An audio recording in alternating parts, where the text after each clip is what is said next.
want to say one thing as an introduction to that. I think a lot of people would say, well, who cares what's going on in Nevada or Florida or wherever? Well, here's why you should care. There's nobody out there in isolation. These people all talk to each other. By that, I mean state legislators talk to each other.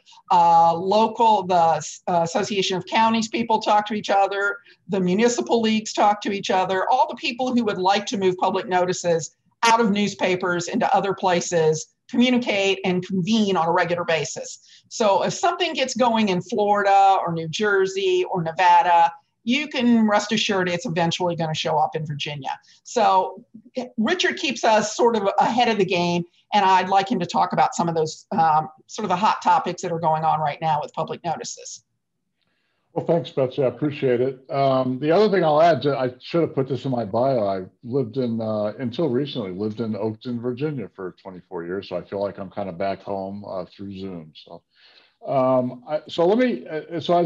as Betsy said, what happens elsewhere is eventually going to happen in Virginia or Nevada, and so forth. I mean, I think, so let me start with, I think the key fact that everybody should know. I'm not sure everybody's aware of this, so I always say it. All 50 states still use newspapers as the primary means to deliver public notice or to deliver official notice. So it's all 50 states still, newspapers are still it. Having said that, there are bills every year in about 15 to 20 states that would either eliminate newspaper notice or create an alternative to newspaper notice that would ultimately eliminate newspapers as the primary source of public notice. 95% of the time, those bills attempt to move notice to government websites. And again, there's different, when I say every year, I've been following this now for the past 4 or 5 years, and every year we get about between 15 or 20 states.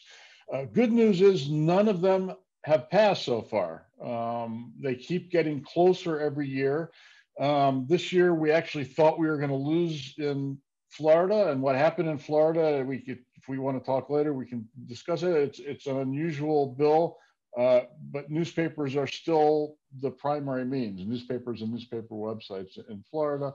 There are a couple other states that are, we're concerned about, but, knock on wood, so far it's still all 50 states. Now, you guys have seen some bills that would undermine newspaper notice, and I'm not talking about the bills that would like eliminate a particular category of notice. I'm talking about bills that would try to come up with an alternative to newspapers. I'm not even going to, you may be aware of them. They were pretty minor, nothing serious. I would say, to me, when I see a bill that doesn't make any sense, and you see a lot of those in this space, those are the ones that are not serious. And I think mostly that's what I've seen in Virginia over the last few years. There's been, I think, a couple of them. So anyway, we're in a real battle. And so what I want to talk today about is I'm going to give you 3 important steps that I think you can take at your newspaper to help the Virginia Press Association help you maintain newspaper notice as the primary means.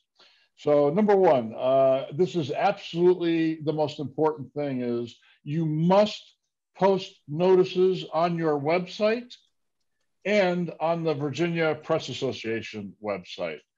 Why is that so important? Well, when we get into these battles, our opponents want to make this an issue about newspapers versus the internet.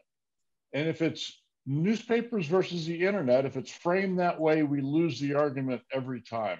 So what we need to do is reframe that discussion. It's not newspapers versus the internet. It's newspapers and newspaper websites versus government websites, because we win that argument. And why do we win? Because newspapers almost always have way more traffic than the government websites in the jurisdictions that they cover. But obviously you need to be able to post, we need to make sure that everybody is posting notices on their own website to be able to make that argument. So this point is actually, let me bring something up. But this point is so important that there are now 14 states. One of them, I think, is Illinois, if I'm not mistaken, that have passed laws requiring newspapers that publish notice in print to also publish them well, there's each bill's a little bit different, but it's some of them say they need to post them on the newspaper's website. Some of them say they need to post them on the statewide press association website, and then others, and this is the one that this is what I think we should do, is post them in both places. Richard, we do have that law. Thanks to Bruce. I'm sorry. Yeah, the law was 2 years ago. It requires you put them on the newspaper's website and the VPA website.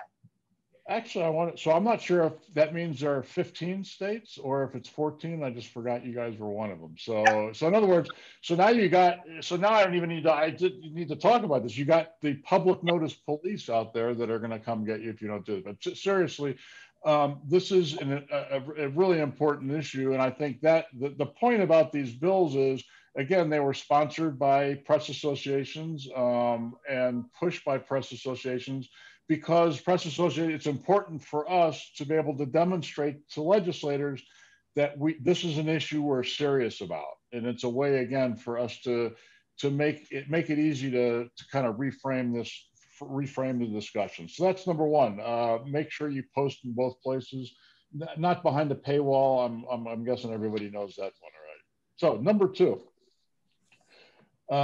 we in general, again, I don't know about specific papers, but in general, I think the newspaper industry needs to work harder to bring attention to the notices that are in your newspaper. And it's pretty simple calculation here. Our circulation is down. I don't think anybody can deny that. We have fewer readers than we did 5 years, 10 years, 20 years ago. At least most papers do.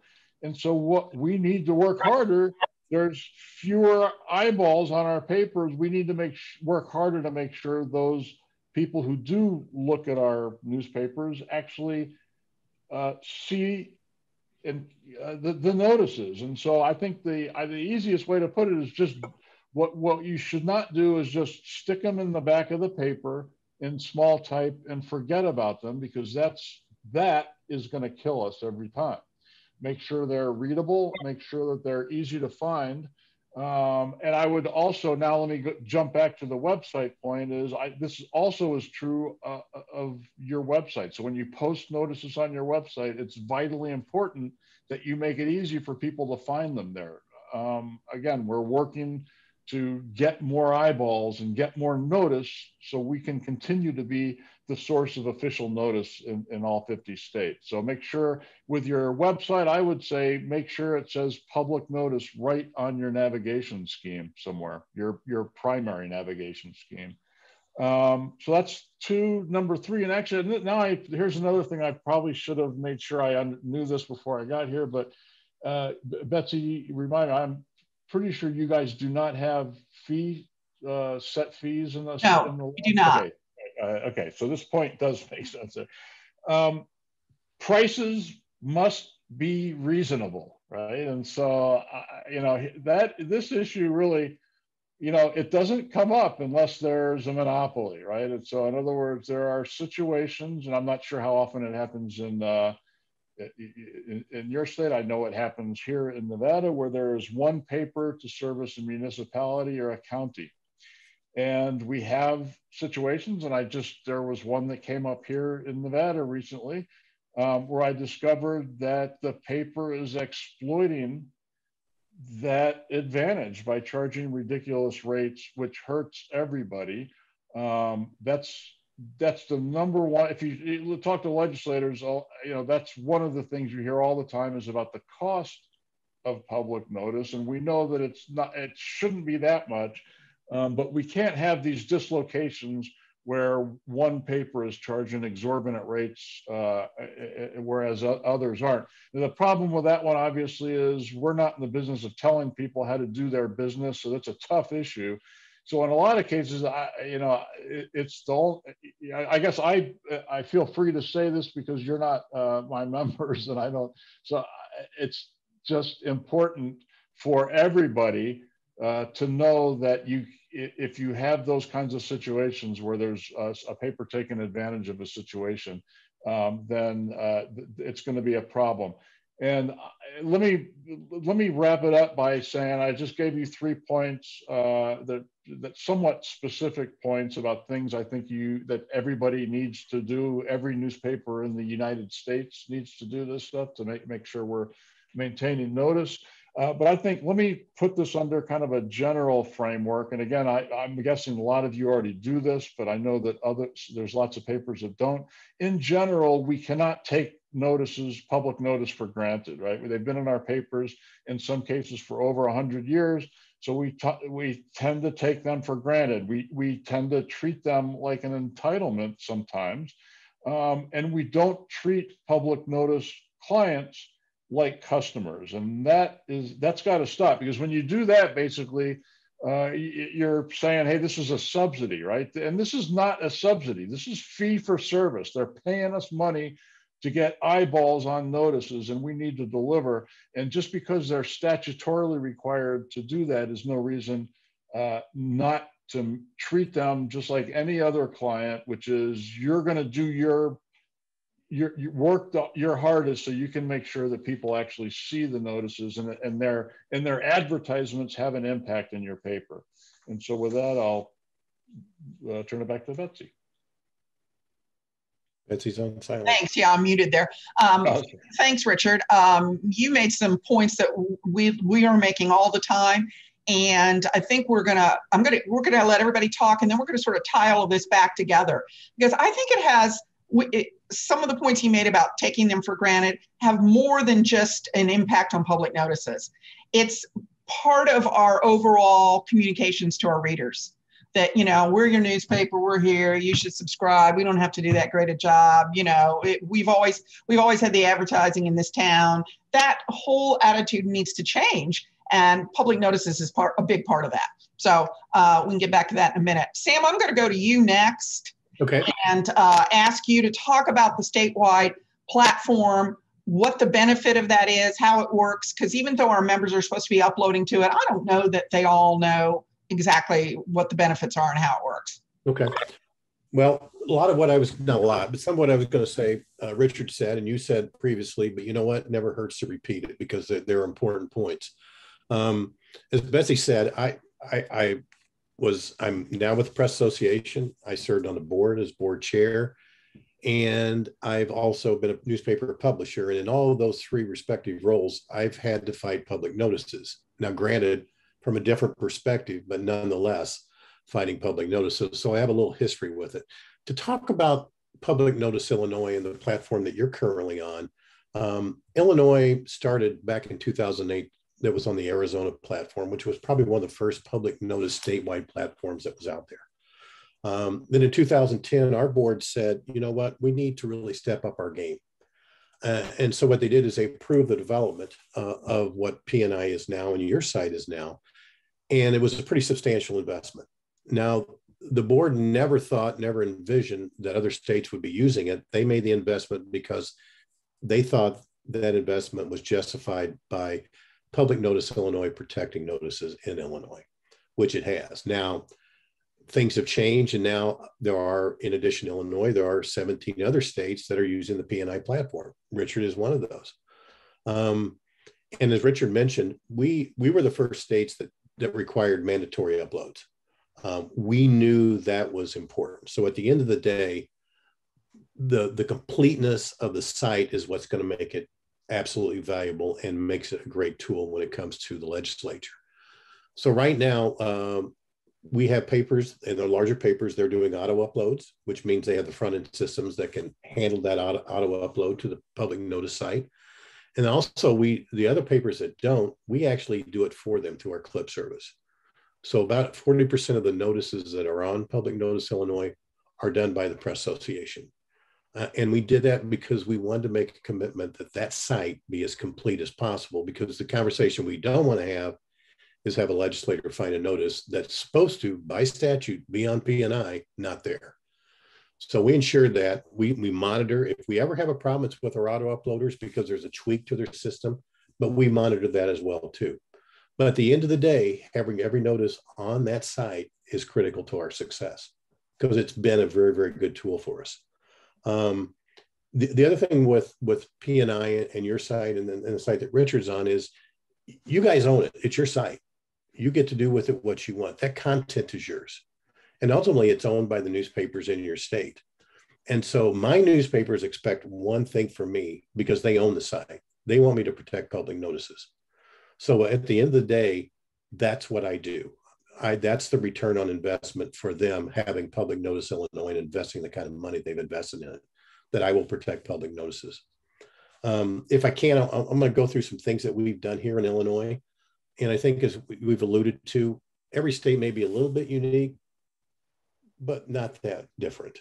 We're all fighting and facing the same issues as we move down the road. I think one of the things I want to talk about is, and I think we lose it sometimes, is that public notices are there for a reason. And the primary reason is not for us to make money, it's to provide transparency. And so any argument that we take moving forward is we first and foremost have to protect transparency, and that's absolutely critical. Richard referred to this too, and it's a problem we're having in the industry. And it's a problem I have here in Illinois, and we've had it for a while. We don't treat public notice customers like we do others. They're as good of a customer, as valuable as a customer as any other one, and we need to think that. And one of the problems we've had is with so much consolidation, changing in staff, or outsourcing of public notices, we're losing one critical aspect of that, and that's relationship. We need to have those relationships with the county clerk, the circuit clerk, the supervisor of assessments. Those relationships need to be maintained at the local newspaper level, and it's critically important. One of the things we witnessed last year, and it was because of COVID, a lot of people were looking at reducing their frequency or eliminating publication or just suspending publication. Illinois, much like you have to publish 50 out of 52 weeks. We were really successful in keeping people publishing because there is an act of God clause in the state of Illinois that provides that if there's a labor disruption or a fire or a tornado, you get a pass on that. But we didn't want to test it. Now, to date, we've only had 2 newspapers that suspended publication, and unfortunately, they made that suspension permanent. So they've terminated publication. So if you outsource the public notice process, don't outsource the building relationships, because that's important. That's critically important. But know the laws in your state. And the thing we urge people in Illinois is, if you're going to make a change to your publication in any way, contact us first, because one is we don't want to put in jeopardy your status as a legal newspaper, as we define it in Illinois. I think you call it newspaper of record in Virginia. Because a lot of times what we see is people will look at changing, doing some cost-saving things, and it makes sense on paper. But what they don't think about is the implications it has on their status as a legal newspaper. And we've seen that a lot last year. We had an instance where we had an out-of-state owner buy 5 newspapers, and on paper it made perfect sense. It's going to make 1 paper out of the 5. But in Illinois, what that meant is 4 of those counties that he currently published in or previously published in, he would not be entitled to publish notices. We have people that are reducing their web size, and everybody's doing it. And so they'll do the test. In Illinois, you have to have 100 square inches of printed matter on your page. And so a lot of times they'll measure it, it looks good, but then all of a sudden it goes to output. And we do this funny thing where sometimes we reduce pages on output. And then when you sit there and measure it, it's not 10 by 10, there's not 100 square inches. So one of the things we've been stressing to members is, if you're thinking about any change, contact the association. We want to make sure that you don't do anything that would jeopardize your standing as a legal publication. Again, I go talk about this. It's a relationship business. It's important. And we talk about that to our publishers because we want them to have relationships with their legislators. Because at the end of the day, that really is the key. It's those relationships we have throughout the state with the legislators in Illinois that's going to protect notices. And the thing we always tell our publishers, not that there's necessarily publishers anymore because a lot of them are on the endangered species list, but we tell people at the localities is have that relationship, because you don't want that first call to that legislator to be the one when you're asking them to oppose a public notice bill. You have no credibility at that time. I've had an experience that I was involved in back in the 2010, 2011, when my local legislator called me up and said, we need to talk about those little ads in the back of the newspaper. At the end of the day, what we came out of it with, we cleaned up our rate because, like Richard, we had some newspapers that weren't playing nice. So we cleaned that up, and what we ended up with was an agreed bill process. My legislator was in House leadership, so we got 3 years that any public notice bill that got introduced, it went to Rules Committee, and when it goes to Rules Committee, it died in Rules Committee. So that bought us 3 years, but that was based upon the relationship that I had with my legislator, who was really good. Some of the work that we did, we knew during last summer that we need to really ramp up our efforts and step up our game in terms of what we're doing to be prepared for this session, which started in January. So we expanded our government relations committee from 12 people to 33 people. So we have a bigger footprint. Now, granted, Zoom's made it easier because we meet via Zoom. We don't have to all go to Chicago or to Springfield to meet. And so we have good attendance. Richard talked about this, and I think Betsy did too, is we did a website audit. It was sad. We have over 400 newspapers uploading to PNI. And at the time we did the audit, only 180 had a link on their site to public notices. We did a lot of work. We're over 300 now, but we've got a lot more work to do. And the thing about it is with PNI and with your solution, Betsy, is we can provide a link that will return the last 30-day notices on your public notice site for that particular newspaper. So by just simply putting it in one line of code, they can go straight to your Virginia site and pull the last 30 days notices. Additionally, if they don't want people to leave their website, we can provide them with a link that they could put in an iframe that would return the last 2 weeks of their notices. So people wouldn't have to leave their website. Other things we did, we matched up members. We went through and looked at the key committees in the legislature and matched up members with folks that were on those key committees. And that was proved to be really, really valuable. We're having weekly Zoom calls with Session in Illinois. Unlike, I think you have a little bit shorter session in Virginia. Our session starts third week of January, and hopefully it'll be done at the end of next week. I'm hoping. So we have weekly Zoom calls. We've had great attendance. And the whole thing, what we've been trying to do is engage more of our members to be active, because without them, at the end of the day, it's going to be really difficult. Richard knows the bad bills out there, and we had one called House Bill 811. It was the nuclear bill. It would have taken notices completely out of newspapers in favor of governmental websites. By the effort that a government relations committee had done, we actually made contact with 83 out of the 118 members of the House to tell them how bad a bill it was.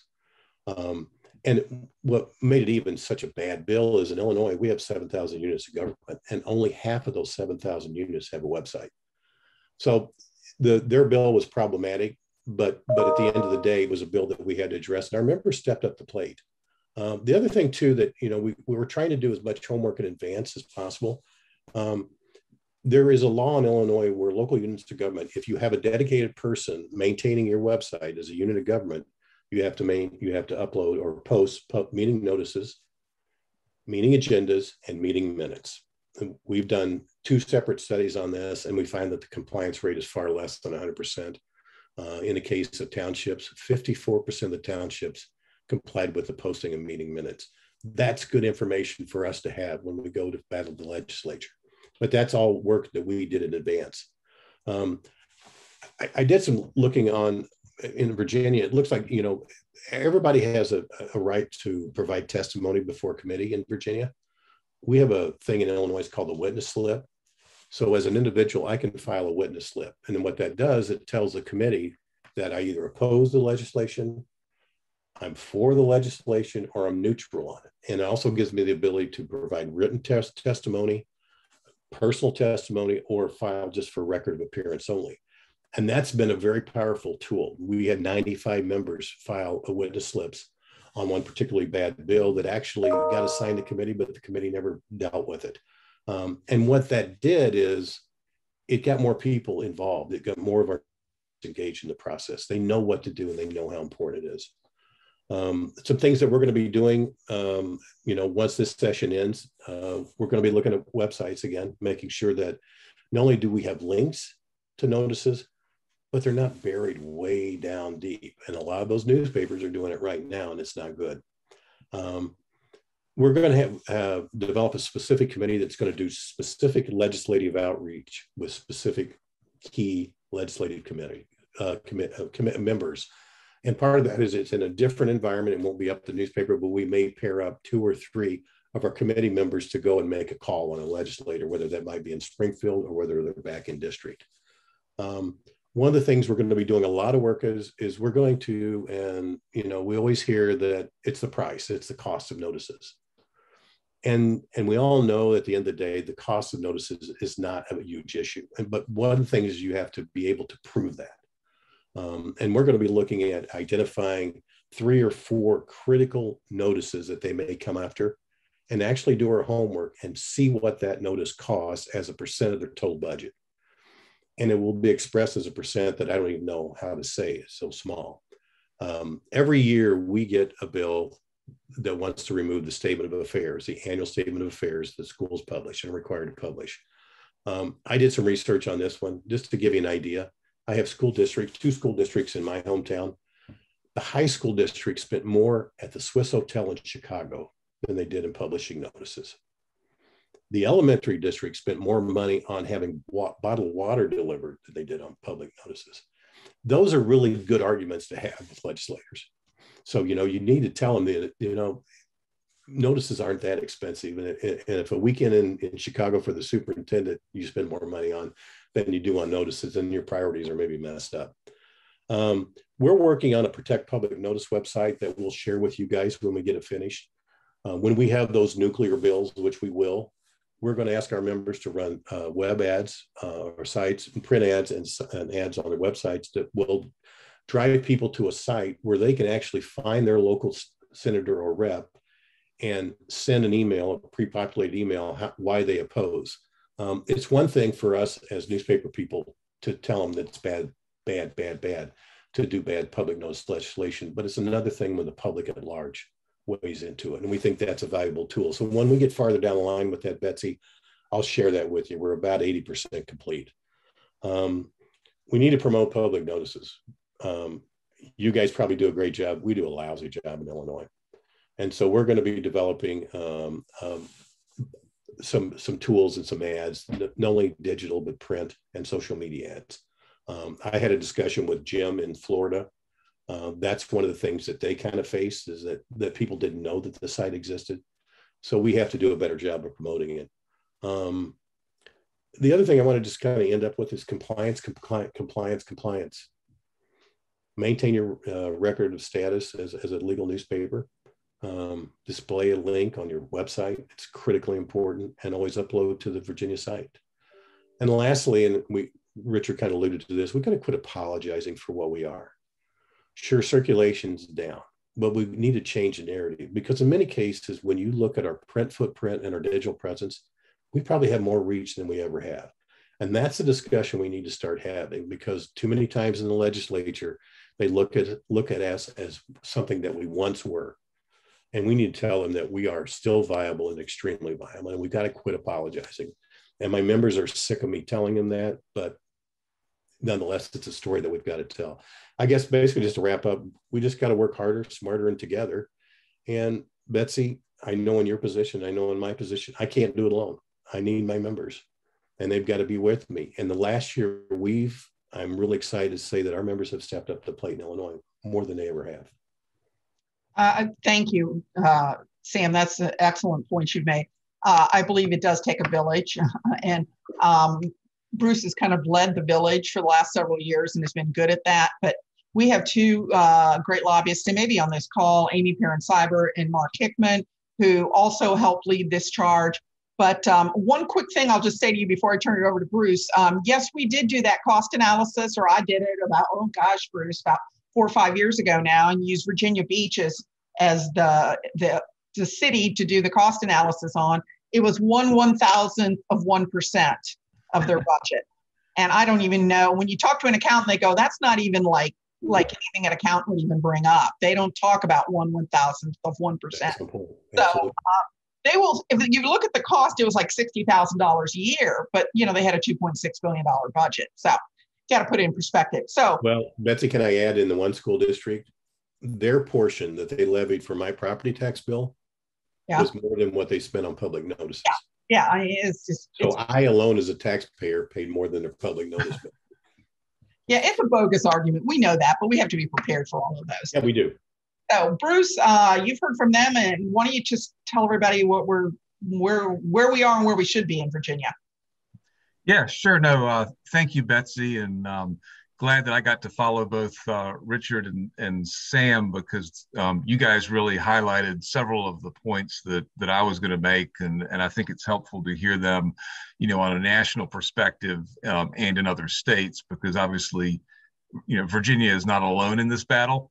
And so it's great to hear that other perspective. I approach this issue from different angles. Obviously, as Betsy said, working with the VPA in the last 4 or 5 years on Virginia's law specifically, but also, as a publisher who has newspapers that run public notices, and as a reporter, a former reporter and an open government advocate who, I firmly believe that these notices need to be in local media, local newspapers and local newspaper websites.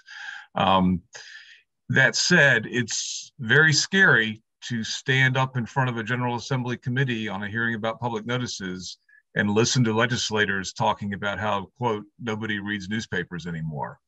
And if you think public notices are safe in Virginia, I would invite you to go back and try to find the video or the audio from any of those hearings we've had over the last 3 or 4 years about public notices, because it is scary. These same legislators who come to you for favors and coverage are also the ones who are saying, nobody reads newspapers anymore. We're doing a good job, and I think Betsy, you highlighted the work that Amy and Mark do on our behalf at the General Assembly. In 2019, we got the legislation passed that really rewrote the public notice law in Virginia. Brought it up to date, incorporated many of the things that Rich talked about, including the requirement for online notices, and it also includes a requirement about the size of the header under which the notices need to appear, because that was one of the issues that we heard from legislators, was that they didn't know where to find notices in newspapers. So we tried to address that issue as well. But unfortunately, as those of you on the news side of the business know, what also happened in 2019 was a turnover in the General Assembly. So that fall, the Republicans lost the majority, the Democrats took over, there were a lot of new faces. All the committees that deal with public notice bills and all the subcommittees suddenly had new chairs. And, we had, with Amy and Mark's help, done a really good job of working with the previous chairs of those committees, but all of a sudden it was a whole new group of folks with a whole new group of ideas, not a lot of history about the relationships and the bills that had passed. And all of a sudden we're fighting a whole bunch of new battles. And a good example was just this past session, we had legislation that would have taken public notices out of newspapers and put them onto local government websites in certain localities in Virginia, certain smaller localities. It was not a good bill, but it passed the House of Delegates committee. It was a split vote and a close vote, but it passed the committee and made it to the floor of the House of Delegates. And it was really only through Amy and Mark's work and a lot of arm twisting, a lot of phone calls and emails, that we got it eventually sent back to committee, where it died for the year. But that's scary that those kind of bills can get out of committee and onto the floor, because who knows what can happen once that takes place. So I'm going to just kind of pick up where a little bit of what Rich and Sam said, and just say, there's some things that you all can do to help us, specifically here in Virginia. A couple of these are repetitive from what Rich said, so I'll go over them quickly. But public notice advertisers should be treated like VIPs. What led to the issue what sort of started the issue that led to the legislation this year was the rate jumped dramatically for this local town, and they had no idea who to go to complain about it. And so they didn't have there was no relationship between the newspaper and the town. And so instead of complaining to the newspaper and maybe working out a solution, the town clerk or whoever's placing the public notices complains to the mayor, who complains to the legislator, and all of a sudden you have a bill. And then you spend a lot of time fighting it. So building those relationships and with the people who place the notices, with the top people in local government is absolutely critical. They should get white gloves treatment. We should be walking the affidavits into their office if we need to. We should be willing to negotiate on rate. We should be a resource to them. Virginia Press Association, with Betsy's leadership and the help of an intern about 2 years ago, put together a comprehensive guide to public notices in Virginia, which tells local governments, how many notices they need to place for certain actions and so forth. We should share that with our local governments. Be a resource, just like we are for any other kind of advertising. It's absolutely critical. It's just as important as building a relationship with the car dealer or the local hospital or all our other big advertisers. Secondly, is that these issues usually start at the local government level, and every fall, your local governments are starting to talk about their quote unquote legislative priorities. And that's where these issues start is, some employee of local government, probably the person who has to place the notices or the person who has to write the check, says, I don't understand why we have to have these notices in newspapers. And somebody mentions that to the person putting together the legislative priorities, and they decide to add it to the legislative priorities list. And so when your Board of Supervisors or your town council or city council sits down with their local legislators, usually in November or December, and starts talking about those legislative priorities, we should be paying attention and making sure that public notices is not on that list of things they want their legislators to address. These legislators don't make this stuff up. They usually only introduce these kind of bills because they're asked to by a local government. And if we can put a halt on that at the local government level, we'll save ourselves a lot of time and pain. And building those relationships with the local government officials is sometimes easier, and we have those relationships in a lot of cases already. So if you're not monitoring, what's on your local government's legislative priorities list, ask your reporter who covers it for a copy of it, just to get out in front of that, because that would be really helpful. Rich and Sam both touched on this, but my third point really was to build those relationships with the local legislators before session, between elections. Right now is a great time. I come at this issue from the perspective of a former reporter I spent 4 years covering the General Assembly. I never thought I would actually testify in front of a General Assembly committee. But we have to take off that hat that says we can't be biased and we can't have a position on this issue, because we do have a position. We need to take that position. We need to let our local legislators know where we stand. When we do endorsement interviews with candidates for office, and this year we have 100 House of Delegates seats on the ballot, we should be asking them, what is your position on public notices? Would you support a bill that took public notices out of local newspapers and local newspaper websites? Get them on the record. Make them aware that that's an issue that we are very concerned about. And by the way, this is not asking about FOIA too while you're at it. But we just can't be afraid to take a position and have a stand. It goes against the grain of what we do most of the time, but this is an area where we can't be afraid to do that. And finally, and again, Rich and Sam both hit on this, but know our law. It's section 8.1-324 of the Virginia Code. If you print it out, it's only a couple of pages. I think that every classified ad rep who takes legal notices, every classified ad manager, every ad director, every publisher should have a copy of that sitting on their desk. It tells you exactly what you need to do to qualify to be a newspaper of record, so that you can be sure you're meeting those qualifications. If you're a paid newspaper, make sure you're submitting that postal statement every year. If you're a free newspaper, make sure you're getting your circulation audit and make sure you're getting your affidavit done every year. We use a local law firm that takes care of that for us. It costs $200 a year. And it's just it's an easy expense, and it's the easiest check we have to write all year, because it's well worth it, and it builds that credibility that we need to ensure that the public notices stay in local newspapers. And of course, everybody has said this already, but make sure you're posting them to the website and to your website. That is absolutely critical. So I think, the issue's not going away. It's not going to go away, but we need to, by being proactive, getting out in front of it, building those relationships and making sure we're following the law, we can help VPA and Amy and Betsy keep it at bay. Thanks. Thanks. That's excellent. Bruce is talked about it's very nuts and bolts. There's nothing, it's not rocket science. It's old time, like he said, relationship building.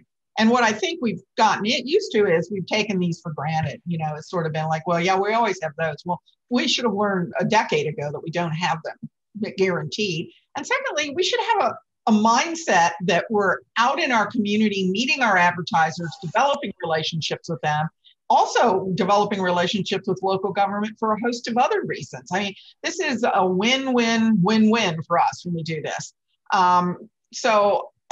Richard, I'm just circling back to you because you talked about the Florida bill a little bit. I think that if there was a trend in my mind on the horizon, the trend would be, in this case, it was going to go from newspapers to local government websites. And now it's went from newspapers directly to newspaper websites, if I'm understanding that correctly. And earlier, Sam made a good point about his audit he did on newspaper websites. We've done a similar audit. And I would contend, I'm not going to name names, but I would contend that we have some papers who technically don't have websites. They have one, but maybe they haven't posted anything to it for 2 years. That's not really a website. So the part of the bill that Bruce got passed, the law that says print it in the paper, put it on the newspaper's website, and upload it to the statewide website, here's that thing in the middle that's missing. We don't want that missing. We want every paper to have a real website that they update regularly. So is that the next trend, Richard, is what I'm getting at here? Is the next trend maybe you bypass the print and you go straight to the newspaper's websites? Is that something you think we're going to see in other states? Well, it's funny to say. In some respects, I hope so. I mean, to me, I guess the issue is there comes a point when your back is against the wall, and when you're in the legislature, is what happened to Florida.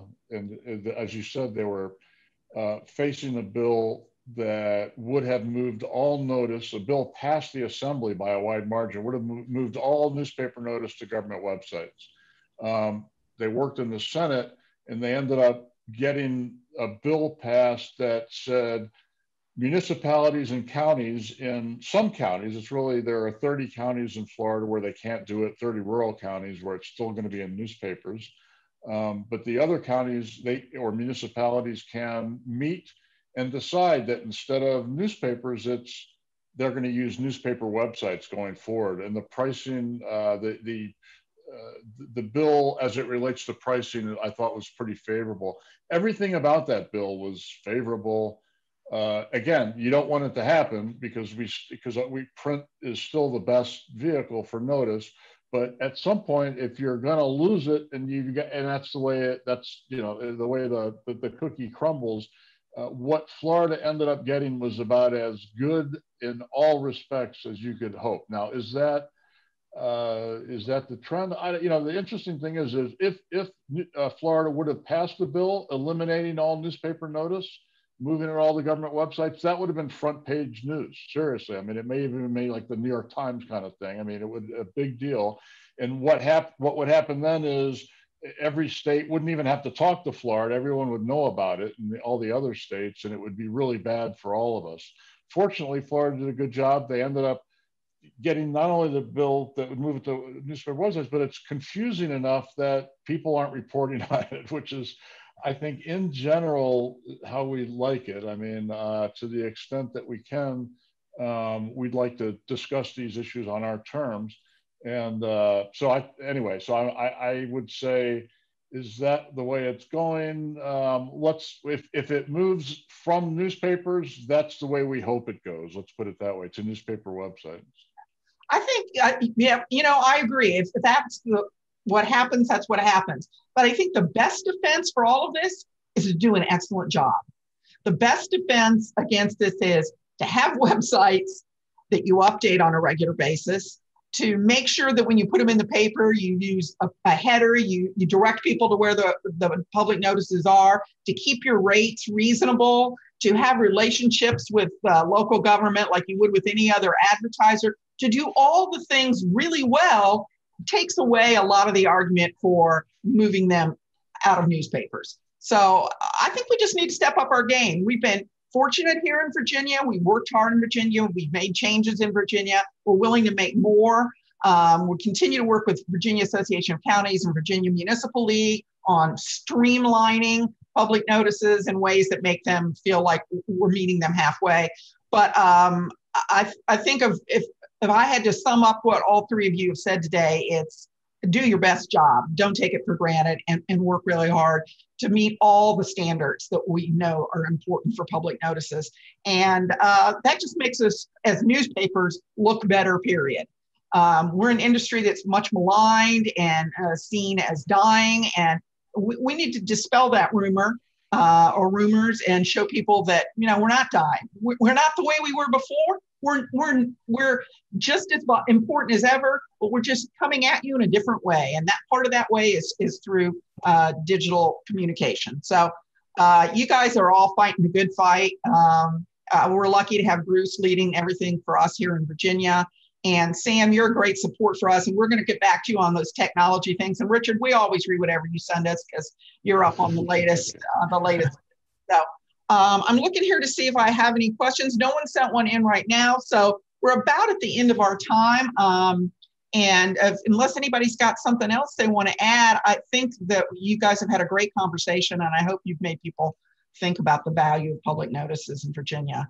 But we're not going to end this. As Bruce knows, we're going to have some meetings during the summer. We need to get people together, and we need a battle plan, if you will, for next session. So thanks everybody for tuning into this, and thanks to you three for all you do on this issue. Thank you. Thank you, Betsy. Thank you for inviting us.